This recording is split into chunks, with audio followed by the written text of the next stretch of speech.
इंदलवई toll plaza पर एक खौफनाक हादसा पेश आया। बताया गया कि दो अफराद एक कार में सवार जरूरी कार्रवाई के लिए टोल प्लाजा के कैबिन पर अपनी कार ठहराए हुए थे। इसी अस्थना में हैदराबाद से नागपुर जाने वाली एक तेज रफ्तार व्हीकल लारी ने इनको अगबी हिस्से से टक्कर दे दी। इस खौफनाक टकराव में कार मुकम्मल तौर पर पिचक कर रह गई। कार में सफर करने वाले दो अफराद शदीद तौर पर जख्मी हो गए और कार में ही फंस कर रह गए। इधर लापर पुलिस फौरी वहां पहुंची और क्रेन की मदद से लारी और कार को अलग किया और फंसे हुए दो जख्मियों को कार से निकालकर सरकारी दवाखाना मुंतकिल किया। इतला के मुताबिक इन जख्मियों की हालत शदीद नाजुक बताई गई है। लारी ड्राइवर को फरार होने की कोशिश करते हुए पकड़ लिया गया। इस ताल्लुक से मुताजाद इतलात मिल रही हैं कि ड्राइवर नशे में था या फिर कोई और वजह हादसे की बनी है।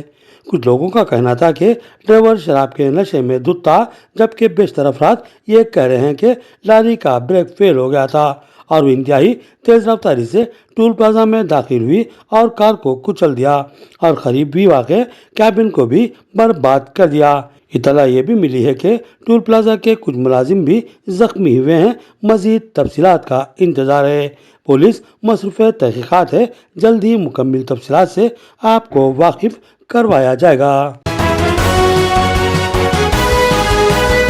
सदर जिला जमीयतुलमा हाफिज मोहम्मद लई खान किसी निजी काम से अपने रुफा के हमरा कर्नाटक के जिले बीजापुर गए हुए थे और वापसी के दौरान वो सड़क हादसे का शिकार हो गए थे।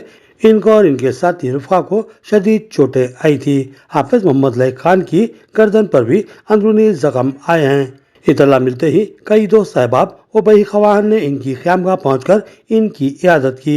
आरमूर का एक वफद भी हाफिज मोहम्मद इब्राहिम सदर जमीयतुलमा आरमूर की क़यादत में निज़ामाबाद पहुंचा और हाफिज मोहम्मद लई खान की क़यामगाह पर पहुंचकर इनकी इयादत की।